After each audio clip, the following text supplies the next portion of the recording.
This is Lisa from Prims on Greenway, and this is my fourth Flosstube. Today is Saturday, April 3rd, 2021, and the day before Easter. Today's video will be a special edition. I'm doing a needlebook tutorial, and I have a list of the items that you're going to need for this project. I should say I have shown these before on my Flosstube, if you do remember. Here is a finished product that I had done several years ago. On this particular book, the outside and the inside fabric are different. Today's tutorial, I'm just going to use the same fabric for the outside and the inside. But here is an example. Actually, the elastic goes around this way, and I put a couple charms in the front. Of course, you could put anything you want. These are little scissors and a little needle. But lots of options there. Charms can be purchased at Joann's or Hobby Lobby, any of those places. You can pick those up. So let's get started. The first thing I have here is I made a list of the items that you need. The first thing is a fat half of fabric, and that fabric you're going to cut to a 12.5 by 9.5 inch rectangle, and then you're going to pick up a Pellon 72F double-sided ultra firm stabilizer, and this you're going to cut to an 11.5 by 8.5. I'm just realizing right now that I have an 11 on there. That should say 11.5. You will also need some elastic. I have two different types I'm going to show you. I have a black one that I had ordered online. Honestly, I don't remember where, because this was about 4 years ago. And then I have a white one. This one I just purchased at Joann's in the Notion section. This one's by Dritz, and it's just a white elastic. So I think these you can pick up really at Hobby Lobby or Dritz or at Joann's. And then the last thing, of course, you're going to need is a sewing machine. The thread I use is a polyester cotton blend, just to make it a little bit stronger. Certainly whatever you prefer, but I would go with a stronger thread for this project. So that is our list. The first thing we're going to do, I'm going to show you going through my fabric stash. It was a bit on the sparse side. So the only fabric that I have that was a full fat half is actually a bit of a prim, Christmassy, wintry kind of fabric. It has some snowflakes on it, but we're just going to go with it today since that's what I have available. And so the first thing I'm going to do actually is I'm going to start by ironing the fabric. Now, one of the products that I like to use, I heard about it several years ago. I don't remember from who I first heard it, but I know that Anna from Quilt Roadies uses it a lot, and it's called, oops, the top just came flying off. It's called Flatter, and it is not a spray starch. It does not leave any kind of residue on your fabric, but it does help get the wrinkles out a little bit. So one thing I do want to warn you, I do not know if it comes in different types. This one is called Celebration. I'm not sure if it comes in different types. It does have a bit of a scent to it, and so if you're sensitive to scents, if you go to buy one of these, you might want to take the cap off and smell it first if it's going to bother you. But here we go. We're just going to spray some on here. I'm spraying it kind of along the creasy marks because I do like to start with a flat fabric. I think you get a more accurate cut. I am also using, this is new to me, I'm using a very tiny iron. Again, this was recommended by Anna of Quilt Roadies, and it's kind of nice. It's called a Steam Fast. I think I ordered it from Joann's, but actually after I ordered it, when I was at Walmart and going down the ironing aisle, or the iron aisle, I found the same exact thing there. So this is something you can again just pick up locally if you have a Walmart near you. And it does have a steam option, but I actually have not used that as of yet, because as I said, I just finished making this little table that I'm using here, and so I haven't really even had a chance to use the steam option, but for right now, for today, just using the flatter and putting it on the maximum temperature should be good to get a good majority of the wrinkles out of here, so that we can have a somewhat flat piece of fabric to start with. So I think that's pretty good there. Not too bad.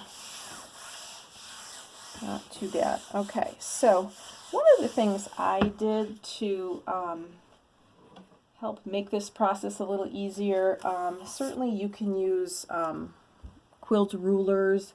I have this type, or I have a square type. I know they come in all shapes and sizes. I'm actually not a quilter at this point, but would like to be at some point. So I'm a quilter wannabe. However, I'm sometimes challenged in using those rulers accurately. So what I did as kind of a cheat is I made myself some cardboard cutouts. And the first cutout that I made was for the fabric that I said had to be 9.5 by 12.5, and I know you can't see it, but I wrote it on here in pencil, so I knew. And then the second one, which I had written on my paper the wrong size, but it is 8.5 by 11.5, not 11, and this is for the stabilizer. And so we're going to take the fabric one, and again, to make things a little bit easier, what we're going to do is we're going to fold our fabric so that when we cut it, we actually have two pieces that are the exact same size. And you know what? I'm actually going to cut it on the, I'm going to put right sides together is how I'm going to do this, because actually once we cut it, we are going to sew it with right sides together. So we might as well do it that way to start. Now, there are two different ways you can cut this fabric. You can use a rotary cutter, as I said, using a quilting ruler, or you can use a pencil or a marker and make some lines with your pencil, and then just use a pair of scissors. I do have a special pair of scissors that I use only for fabric, and I think this is extremely helpful. It really cuts very, very smoothly when you save these scissors just for fabric. Honestly, I don't have the marked fabric. I probably should, but they are my only pair that are kind of wonky like this. I'm not sure what this is called, because again, I'm just a quilter wannabe. So I am going to use my cutout here, my cheater cutout, and I'm going to use a pencil. And I'm actually going to slip under here. I am going to slip under here a cutting mat, really just to give it a little bit more, so it's not so cushy, if you know what I'm saying. And along the fold line, you can put the edge of your cheater, because that's a nice straight line, and then just use your pencil to trace. Again, this is 12.5 by 9.5, and just using a pencil here, making sure I get a nice dark line so that I can see it well, and then that should be good. So we're going to set that aside, and I'm just going to use my scissors. That's how I'm going to do it. And as I said, this cuts beautifully, and I kind of like these offset blades. If somebody knows what they're called, just leave that in the comments in the drop-down box so that I can learn also, because I bet there's some quilters out there that are yelling the name of these scissors, but they are great. These are Fiskars. They're the Telltale Orange that everybody knows from that brand. So we got that cut, and now we're going to get this side cut. There we go. decided I traced it kind of close because then I still have, if I trace it kind of close, I still have, from this fat quarter, I still have a fair chunk of fabric left if you open this up that you could use for maybe a small pillow finish or something along those lines. So we will just set that aside and save that. And then, as I said, I had measured on the fold. So to cut the fold, I'm kind of just finger pressing it here a little bit. Give it a little bit of a crease, and I'm just going to slip my scissors.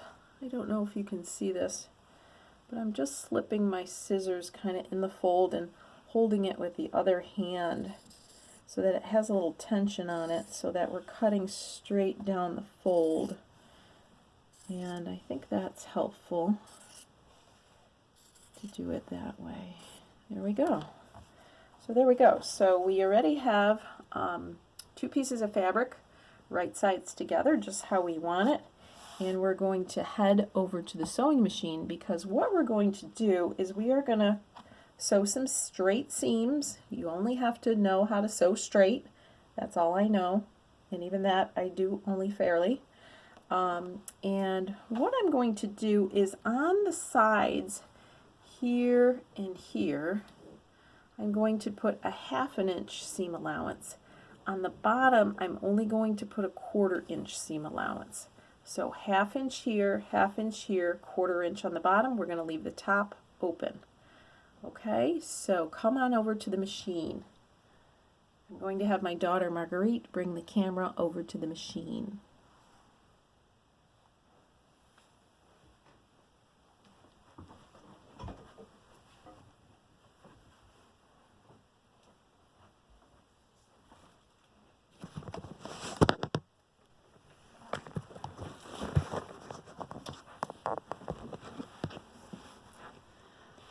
Okay, there we go. If you want to focus it in maybe a little bit more on the machine. Hopefully you guys can see that. And so I'm going down that shorter end, as I said, and I'm going to do a 1/2 inch seam allowance.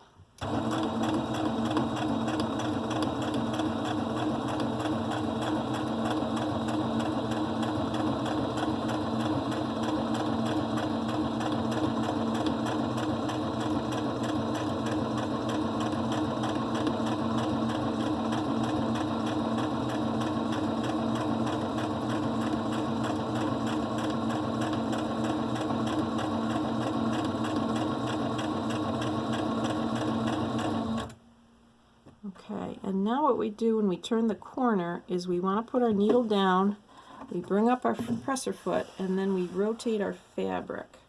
Now remember, I'm going to have to do it one more, because remember for the bottom we are just doing a 1/4 inch seam allowance where the sides were the 1/2. So if I went one more stitch, this should be pretty good at a 1/4 inch. Alright, and we're going to go down the long end here. You could pin this together. I actually didn't. They seem to be staying pretty nicely. Down we go. Add a 1/4 inch seam allowance.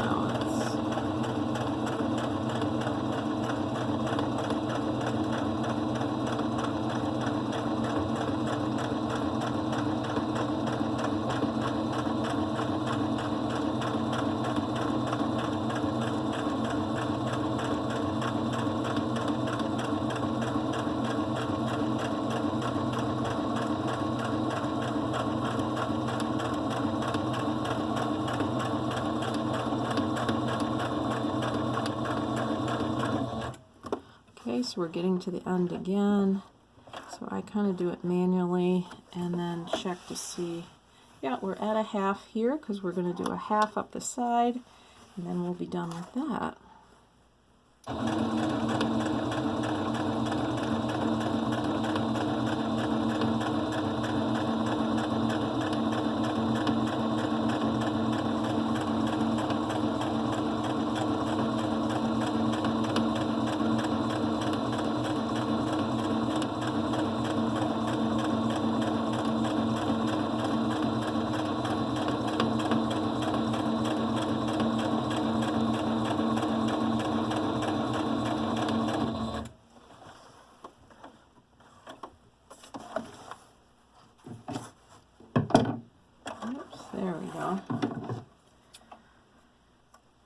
Okay, so let's go back over to the table.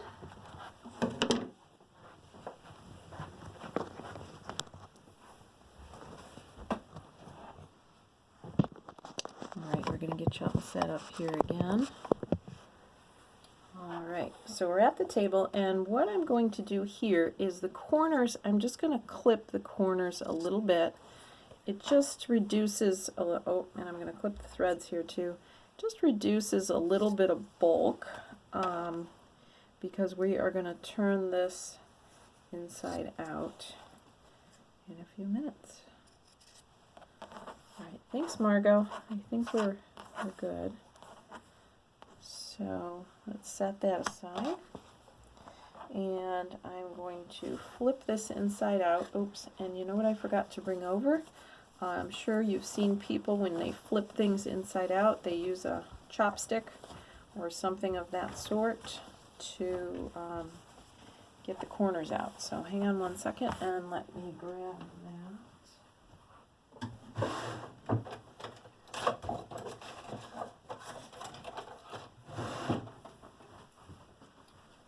Alright, let's get you set up here. Okay, so this is kind of a chopstick.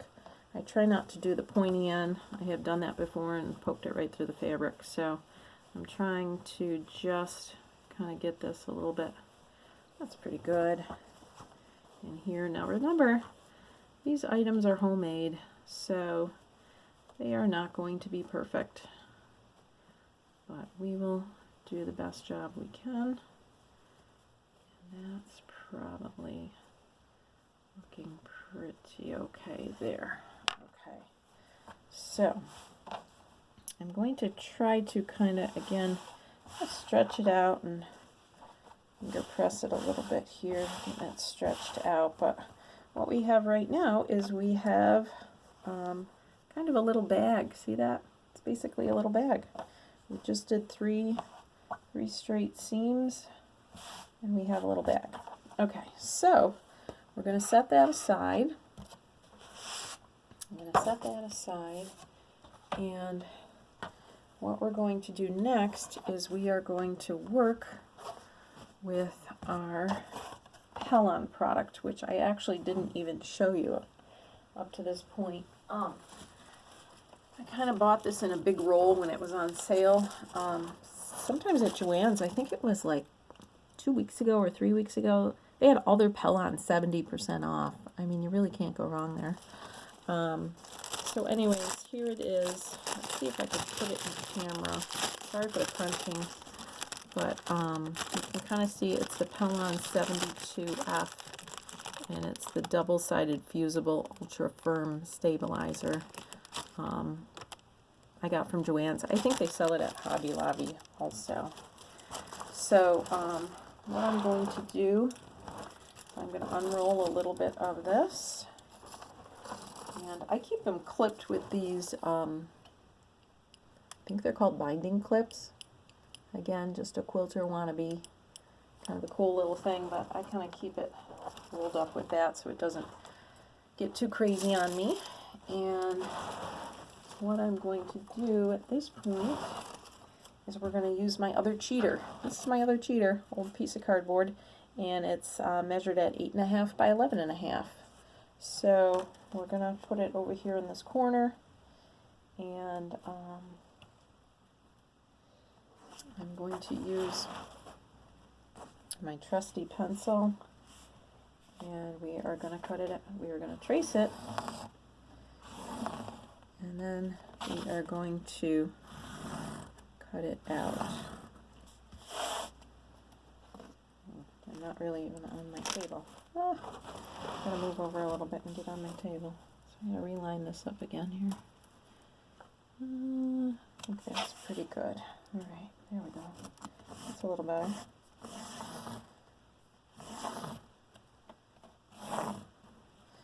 Okay, so there we go. We can set that aside. And I'm going to use my scissors, and we're going to cut this out. Again, I'm sure this could be cut using a quilting ruler, and a rotary cutter. But my skills there are still developing, so I feel a little more confident using a pair of scissors, so I'm going that route. Whatever works, right? Whatever works. We're going to get this third side cut, and then we are going to put this in our pocket. Alright, so let's get this out of our way.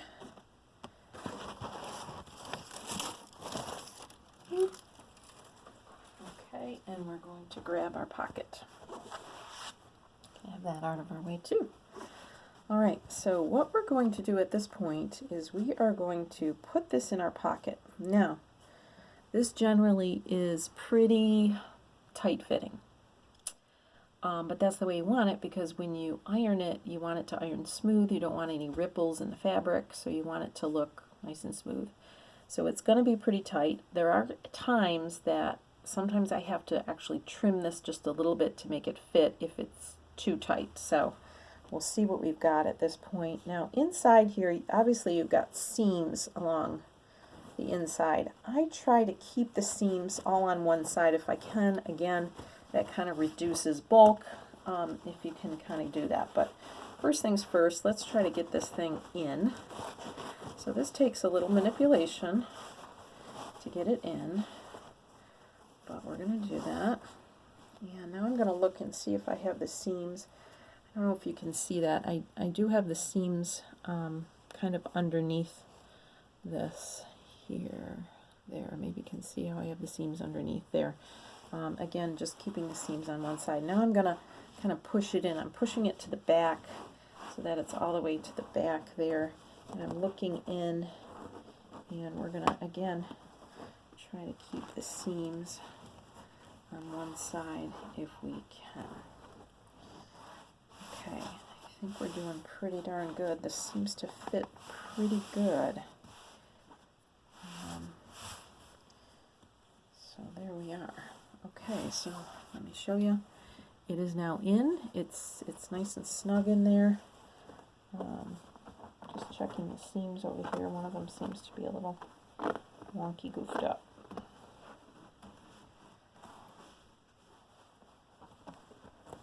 So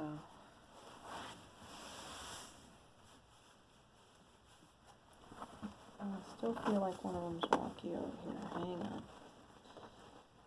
Let's see what we can do here. You want to do all this manipulation before you iron anything, that's for sure. Okay, now I feel a little more comfortable with this, I think. Okay, all right, so our next item is that we are going to iron this, because as I said, this is Pellon is a double-sided fusible, so it's got glue on either side. And so this is what we're going to do. We are going to take our hot iron. I have it on the maximum heat, and I'm just going to hold it on here in various areas. Again, I want to try not to make any kind of rippling if I can. Now, the one thing I should be telling you is this open end of the envelope, you're not going to iron probably a good ½ an inch. You're going to leave that open, because after we get the rest of this thing ironed, we are going to be tucking that in. So we are going to kind of, I'm trying to smooth it, going in one direction. Trying to smooth this out, kind of pressing a little bit just to be sure we're getting a nice stick going on here. Believe it or not, this iron, for being a tiny little thing, it gets pretty hot, I have to say. I just feel like it's a little more convenient having a smaller one upstairs here at this little table than the big one. It's easier for storage. If I ever do teach myself how to do some quilting It'll be nice for smaller pieces.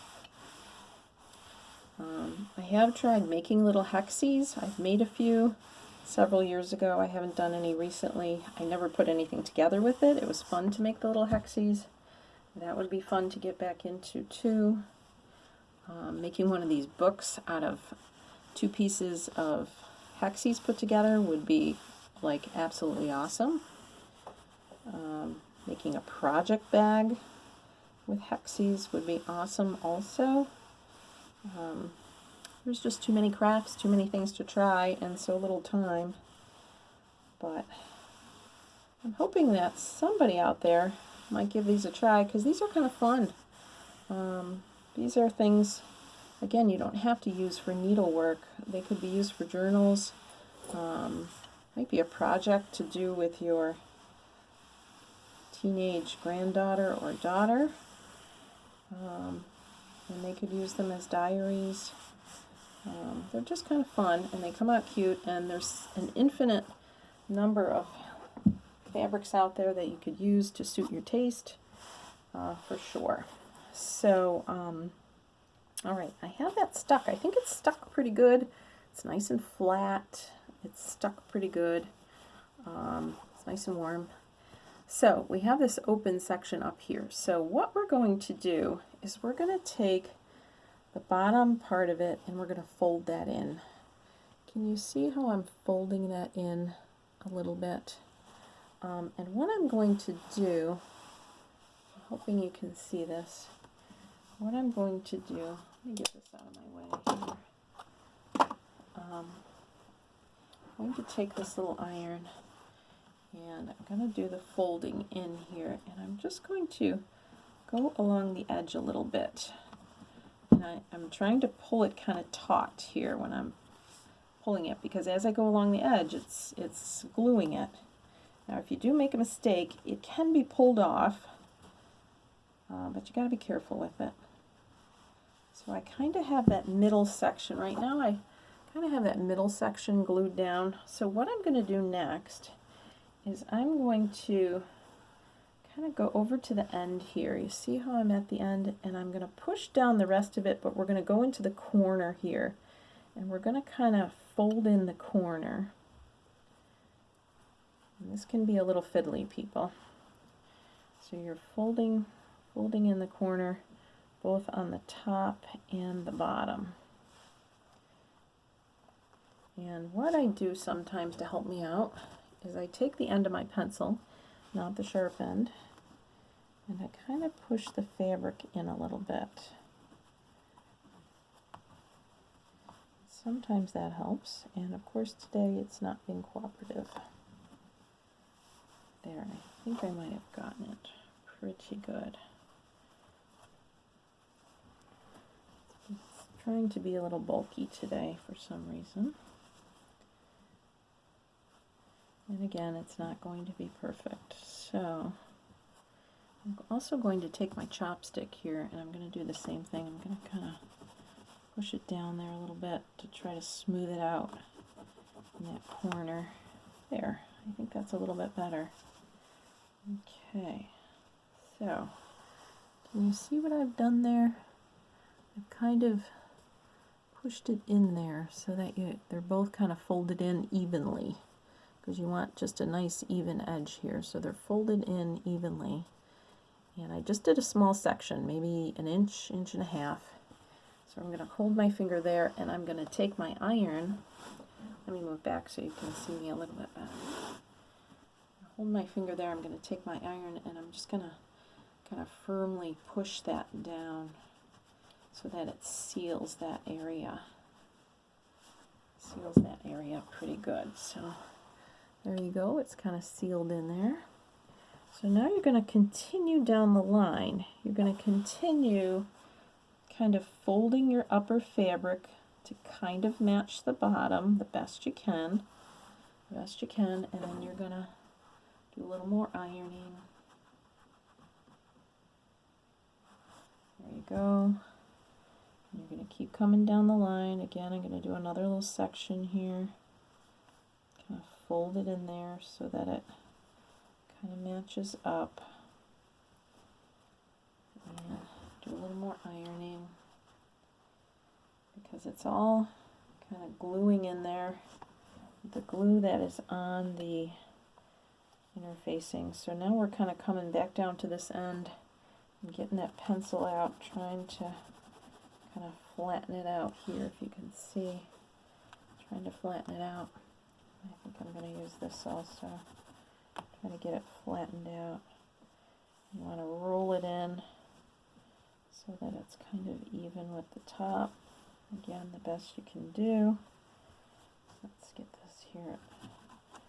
Feels a little bulky. There we go. I think I smoothed it out there. Okay, so let's get this end. And we're going to smooth that over. It's pretty good. Pretty good. Now I'm going to flip this over, kind of go over the other end. Get everything smoothed out. Maybe give the whole thing another little press. And that's looking pretty darn good.